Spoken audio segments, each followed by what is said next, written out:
ये भारत के राजनीतिक मानस में आए उस परिवर्तन का संकेत है, जहां जनता अब वंशवाद नहीं, परिवारवाद नहीं, विश्वासवाद चुन रही है। 5 राज्यांच्या निवडणुका संपल्या आणि त्यानंतर पंतप्रधान मोदींनी हैदराबाद मधून थेट देशवासियांना एक अत्यंत महत्त्वाचं आवाहन केलंय।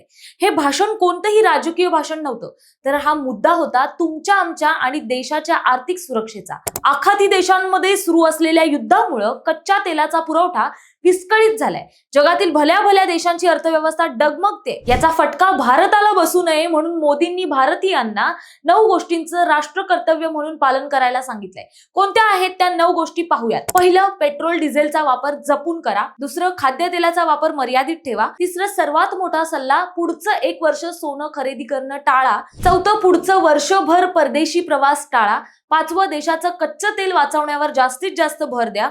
6वं, भारताचा परकीय चलन साठा आपल्याला कोणत्याही परिस्थितीत कमी होऊ द्यायचा नाहीये।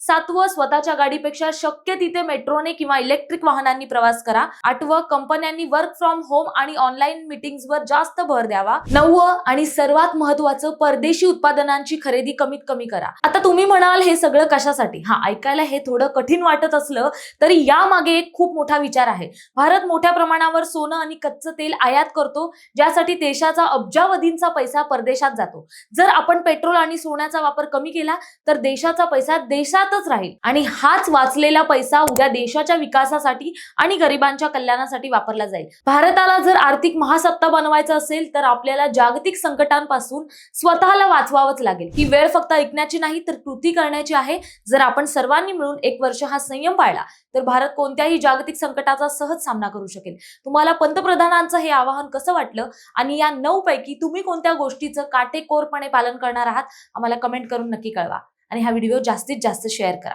धन्यवाद।